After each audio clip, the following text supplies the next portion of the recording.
Note this point, మనమైతే అమరావతికి వ్యతిరేకత కాదు. కాకపోతే ఏంటంటే ఇక్కడ 2 ఫార్ములాలు. ఒకటి జగన్ ప్రతిపాదించిన మ్యావిగన్ ఫార్ములా, రెండో చంద్రబాబు నాయుడు చెప్పిన అమరావతి ఫార్ములా. దానికి దీనికి డిఫరెన్స్ ఉంది. అమరావతి ఫార్ములాలో వెస్ట్ సైడ్ అంతా వస్తుంది, డెవలప్మెంట్ యాక్టివిటీస్ వెస్ట్ సైడ్ వస్తాయి. ఇప్పుడు జగన్మోహన్ రెడ్డి ప్రతిపాదించిన ఫార్ములా ఏంటంటే ఏదైతే డెవలప్డ్ స్ట్రక్చర్స్ ఉన్నాయో Guntur to Vijayawada to Machilipatnam area ఉందో ఆ ఏరియాలో డెవలప్మెంట్ యాక్టివిటీస్ స్టార్ట్ చేయాలి అంటున్నాడు. ఆ డెవలప్మెంట్ యాక్టివిటీస్ ఎట్లా స్టార్ట్ అవుతాయి? పాయింట్ నెంబర్ 1, ఏదైతే వీళ్ళు చెప్తున్నటువంటి రాజధాని భవనాలు, అసెంబ్లీ కానివ్వండి, హైకోర్టు కానివ్వండి, ఏదంటే సెక్రటేరియట్ భవనాలు కానీ, ఇవన్నీ కూడా అమరావతిలోనే ఉంటాయి. ఇక ఏముండాలి అక్కడ? సెజ్లు ఉండాలి, గ్రోత్ కారిడార్ ఉండాలి, అంటే ఇన్స్టిట్యూషన్స్ రావాలి. ఇన్స్టిట్యూషన్స్ ఏ ఇన్స్టిట్యూషన్స్? పరిశ్రమలు రావాలి. ఆ పరిశ్రమలు రావాలి అంటే అప్పుడు అక్కడ గ్రోత్ క్యాడర్ అక్కడ డిజైన్ అవుతుంది కదా, అక్కడ డెవలప్ అవుతుంది కదా. మరి ఇక్కడే ఉంటుంది డెవలప్మెంట్ అంతా. ఇక్కడ కేవలం ఏదో ఎడ్యుకేషనల్ ఇన్స్టిట్యూషన్స్, ఏదో ఈ అధికార భవనాలు వస్తే ఇక్కడేం డెవలప్మెంట్ జరుగుతుంది? అటు కంపెనీలన్నీ అటుపోతాయి కదా. కంపెనీలు అంతా ఏం కోరుకుంటారు? ఏదైతే వెల్ ఎస్టాబ్లిష్డ్, ఆల్రెడీ ఎస్టాబ్లిష్ అయ్యి ఉందో, NH-16 దగ్గర ఉందో, ఎయిర్పోర్ట్కి దగ్గర ఉందో అక్కడ కోరుకుంటారు. It's known fact.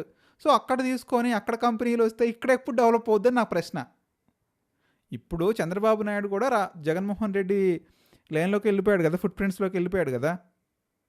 సో అదే డెవలప్ చేయాలనుకుంటున్నాడు కదా. మరి ఇక్కడ ఎట్లా కొత్తగా డెవలప్ అయ్యేది నా ప్రశ్న. మరి ఈ ప్రశ్నకి ఏం సమాధానం దొరుకుతుందో చూడాలి. మళ్ళీ దీని మీద వెంటనే ఎగబడిపోతారు.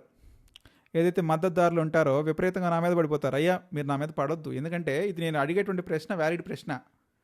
ఏదైతే అమరావతి రైతులకి వీళ్ళు కమిట్ అయ్యి చెప్పి ఉన్నారో, మేము ఆ సిటీ కడతాం, ఈ సిటీ కడతాం, 9 సిటీస్ కడతాం వాళ్ళు చెప్పున్నారు.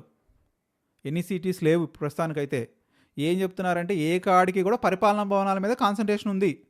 ఇప్పుడు తాజాగా చంద్రబాబు నాయుడు చేసిన వ్యాఖ్య ఏంటంటే ఇది ఓన్లీ అమరావతి 29 విలేజెస్ కాదు, విజయవాడ, గుంటూరు, అమరావతి, మచిలీపట్నం. అంటే మచిలీపట్నం పేరు తీసుకోపోయినా మచిలీపట్నం దాకా.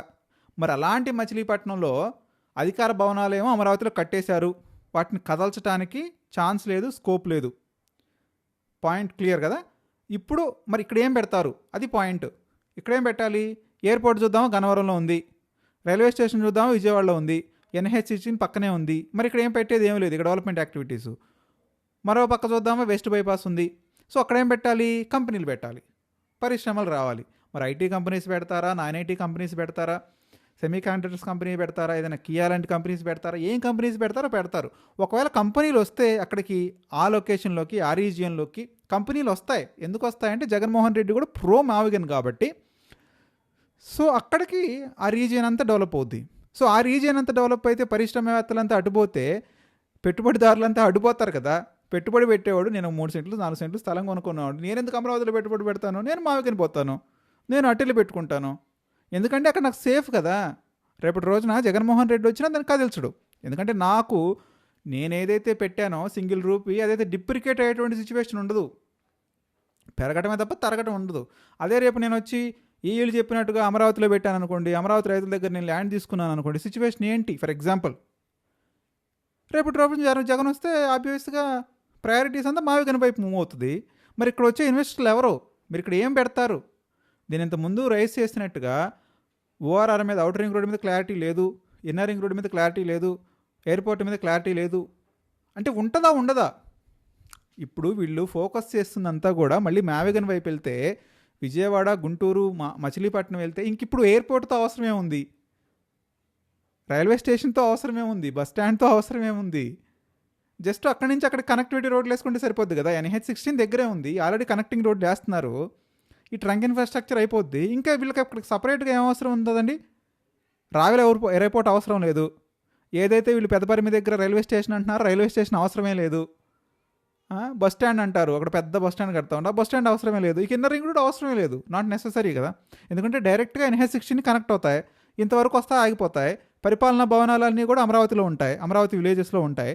ఇక రిమైనింగ్ ఏదైతే గ్రోత్ కారిడార్ అంతా కూడా మచిలీపట్నం, విజయవాడ, గుంటూరు, అమరావతి, ఏదైతే వీళ్ళు చెప్తున్నటువంటి న్యూ సిటీ అమరావతి, అట్లా కనెక్ట్ అయిపోయి ఉంటాయి. ఇక ఇప్పుడు డెవలప్మెంట్ ఈ వెస్ట్కి ఎలా వస్తుందండి? విలేజెస్కి ఎట్లా వస్తుంది? వీళ్ళు చెప్పినటువంటి నవనగరాలు ఎట్లా పూర్తవుతాయి? నా ప్రశ్న అది. ఐ థింక్ ఇది అందరికి అర్థమయ్యే ఉంటుంది అనుకుంటున్నాను నేను. ఏదైతే జగన్మోహన్ రెడ్డి ఇక్కడ చంద్రబాబు నాయుడిని స్ట్రాంగ్గా ఇరికించేశాడు. ఎట్లా ఇరికించేశాడంటే అధికార భవనాలు కదల్చరు. అధికార భవనాల వల్ల జరిగేటువంటి అభివృద్ధి శూన్యం, సున్నా. ఎందుకంటే ఇప్పుడు చూస్తాం కదా, నాంపల్లిలోనే ఉంటుంది. నాంపల్లిలో అక్కడ సెక్రటేరియట్ ఉందా, అక్కడ ఏమంటే ఏదైనా ఎప్పుడైనా పోయి జస్ట్ పోయి చూసుకోవడం రావడమే కదా. అసెంబ్లీ ఉందా, అదేమన్నా సెక్రటేరియట్ ఉందా, ఈ క్యాబినెట్ సెక్రటరీస్ కార్యాలయాలనే పెద్దగా జనాలే పట్టించుకోరు. వాళ్ళకి పెద్దగా అవసరమే ఉండదు వాళ్ళతో, అంటే డైరెక్ట్ కనెక్షన్ ఏమి ఉండదు అక్కడ. సో ఏదైనా ఎప్పుడైనా వీకెండ్లో సరదాగా వెళ్ళినప్పుడు అట్లా పోయి చూస్తారు, ఒక లుక్ వేసి బయటకు వచ్చేస్తారు. సో వాళ్ళకి పెద్ద డైరెక్ట్ కనెక్షన్స్, కమ్యూనికేషన్ ఏమి ఉండదు. ఎందుకంటే వీళ్ళు ఎంటర్ చేయరు కదా, డైరెక్ట్ పబ్లిక్ని పంపిస్తారా, నువ్వు వెళ్ళిపో లోపలికి హ్యాపీ. కానీ ఏదో విఐపీలు తిరగాల్సిన చోటకి మళ్ళీ ఎందుకు రాణిస్తారు? ఏదో బయట ఉండి అట్లా జస్ట్ కొంచెం ఆ బయట నుంచి బయట చూసి బయట వెళ్ళిపోవడమే తప్ప అంత యాక్సెస్ అయితే ఉండదు కదా. ఇట్స్ అ ఫ్యాక్ట్ కదా. So that is a point number 1. So మరి అలాంటి సందర్భంలో మరి ఇప్పుడు జగన్మోహన్ రెడ్డి ఐడియాలజీకి వచ్చి నేను విజయవాడ, గుంటూరు, మచిలీపట్నం దాకా వెళ్ళిపోతాను అంటే పరిశ్రమలంతా అటు ప్రయారిటీ ఇస్తారు కదా. ఇది ఇంకా డెవలప్ అవ్వలేదులే, ఇట్ టేక్స్ టైం, ఇప్పుడు వద్దు, మనం దీని దగ్గరని మనం రిస్క్ చేయొద్దు, మనం అటు వెళ్ళిపోదాం. రేపు ఒకవేళ జగన్మోహన్ రెడ్డి వచ్చినా వీఆర్ ఇన్ సేఫ్ స్టేట్, మనకి అయితే ఇబ్బంది ఉండదు, మన పెట్టుబడికి నష్టం జరగదు, మనం మావిగన్ వైపు వెళ్ళిపోదాం, అటు ఉందాం. ఒకవేళ ఏ గవర్నమెంట్ మారినా మనకి రైల్వే స్టేషన్ దగ్గర ఉంటుంది, ఎయిర్పోర్ట్ దగ్గర ఉంటుంది, అదేవిధంగా NH-16 దగ్గర ఉంటుంది, కాబట్టి వాళ్ళు అదే చూసుకుంటారు ముందు. ఇక ఇప్పుడు పట్టించుకుని నాదుడే ఉంటాడు కదా, నా పాయింట్ అది. సో అదే మావిగన్ సిచ్యువేషన్ అయితే కనుక ఇంక ఎయిర్పోర్ట్ అవసరం ఏముంది? వెంటనే జగన్ ఏమంటాడు, నువ్వు ఎయిర్పోర్ట్ కట్టొద్దు అంటాడు, ఎయిర్పోర్ట్తో మనకు అవసరం లేదు అంటాడు, రైల్వే స్టేషన్ అవసరం లేదు అంటాడు, రైల్వే స్టేషన్ కట్టొద్దు అంటాడు, బస్ స్టాండ్ అవసరం లేదు అంటాడు, మనం అక్కడ ఉన్న bus stand, Vijayawada bus stand వాడుకుందాం అంటారు. మీరే చెప్తున్నారు 4 కిలోమీటర్లు కూడా డిస్టెన్స్ లేదు విజయవాడ టు అమరావతికి, మళ్ళీ కొత్త బస్ స్టాండ్, అని 1000 కోట్ల బస్ స్టాండ్ అవసరమా అంటాడు. మరి దానికి మీరు చెప్పే సమాధానం ఏంది? అసలు మీరు రైతులకు ఇచ్చినట్టు హామీలకు చెప్పే సమాధానం ఏంది? సో డెఫినెట్గా అయితే ఆన్సర్ చేయాలి. నేను మొదటి నుంచి మొత్తుకునేది అదే, ఏదైతే పరిపాలనా భవనాలతో అభివృద్ధి జరగదు కాదు. మీరు ఏదైనా చేయాలనుకుంటే ఒక 300 ఎకరాలు 400 ఎకరాలతో ఏదైతే సెజ్జుల్లాగా ఏర్పాటు చేశారో ఆ సెజ్జులు కనుక ఈ 29 గ్రామాలు, ఆ చుట్టుపక్కల గ్రామాల్లో సెకండ్ ఫేజ్ ల్యాండ్ ఎక్విజిషన్స్లో మీరు ఏదైనా ఏర్పాటు చేసి ఈ 2 సంవత్సరాల్లో ఏదైనా 3-4 మంచి పరిశ్రమలు కనుక ఎస్టాబ్లిష్ చేసినట్టయితే ఒకరితో సలహా లేకుండా అమరావతి దానికైతే గ్రోత్ అయ్యేది, డెవలప్ అయ్యేది. సో ఇప్పుడు మళ్ళీ ఈ పరిశ్రమలన్నీ అటువైపు పోతే, విజయవాడ, గుంటూరు పోతే ఈ తీసుకున్న ల్యాండ్స్ అంతా డెవలప్ అయ్యేది ఎప్పుడు? వీళ్ళు చెప్తున్నటువంటి కోట్లు ఇప్పటికే 12 సంవత్సరాలు టైం అయింది, ఇంకెన్నాళ్ళు రైతులు వెయిట్ చేస్తారండి?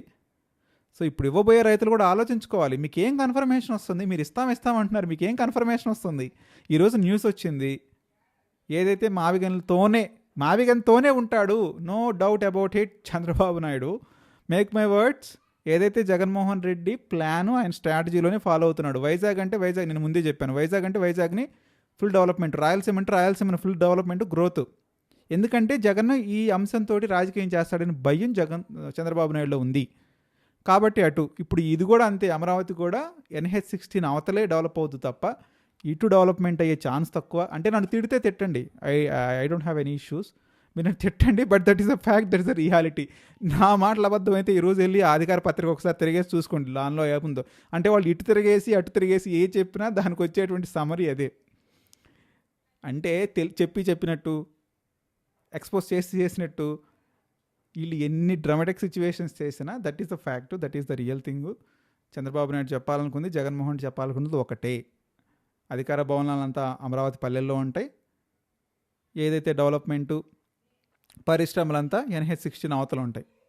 మరి దీన్ని ఎట్లా సింక్ చేస్తారు, దీన్ని ఎట్లా కాంపెన్సేట్ చేస్తారు అనేది చంద్రబాబు నాయుడు ముందున్నటువంటి అతిపెద్ద ప్రశ్న. ఇప్పుడు ఈరోజు ఈ ప్రశ్న రాదు, ఎందుకంటే జనాలంతా వెయిట్ చేసే ధోరణిలో ఉంటారు. కరెక్ట్గా సంవత్సరం ఆగండి, 15 నెలలు ఆగండి, 12 months ఆర్ 15 months, డెఫినెట్గా ఏదో ఒక యాక్టివిటీ, ఏదో ఒక సెజ్జో, ఒక గ్రోత్ కారిడారో, ఏదో ఒక యాక్టివిటీ చంద్రబాబు నాయుడు ఈ రీజియన్లో స్టార్ట్ చేయక తప్పదు, స్టార్ట్ చేయాల్సిందే. మనది ఎల్ఎన్టీతో మాట్లాడతారో, షాపర్జీ పలంజీతో మాట్లాడతారో, ఎవరితో మాట్లాడతారో తెలియదు, కానీ ఏదో సమ్ యాక్టివిటీ అయితే ఈ మచిలీపట్నం, విజయవాడ, గుంటూరు కారిడార్లో స్టార్ట్ చేయాల్సిందే. వన్స్ అది కనుక స్టార్ట్ అయితే జనాలు అనుకునేవాళ్ళు అటు వెళ్ళి కొనుక్కుంటారు తప్ప అమరావతి వైపు చూసేవాళ్ళు ఉండరు. అంటిల్ అన్లెస్ ఏదైనా ఒక well established institutions or companies వస్తే తప్ప ఈ అధికార భవనాలు చూసి కొనేవాళ్ళు కొనరు. పాయింట్ నెంబర్ 2, ఒకవేళ జగన్మోహన్ రెడ్డి అధికారంలోకి వచ్చినా మావిగన్కే సపోర్ట్ కాబట్టి ఆ రీజియన్ సెక్యూర్గానే ఉంటుందనే ఫీలింగ్ తోటి జనాలు అటువైపు మళ్ళతారు. సో ఇది సత్యం. సో దీనిపై మీ అభిప్రాయాన్ని కూడా కామెంట్ రూపంలో తెలియజేయండి. ఇదైతే నేనేదో ఎవరిమైతే వ్యతిరేకంగా ద్వేషంతో చెప్పేదేం కాదు, ప్రస్తుతం నడుస్తున్నటువంటి రాజకీయం అనుకున్నటువంటి విశ్లేషణ మాత్రమే అందించే ప్రయత్నం చేశాను. తర్వాత మీ ఇష్టం. మర్చిపోకుండా కామెంట్ చేయడానికి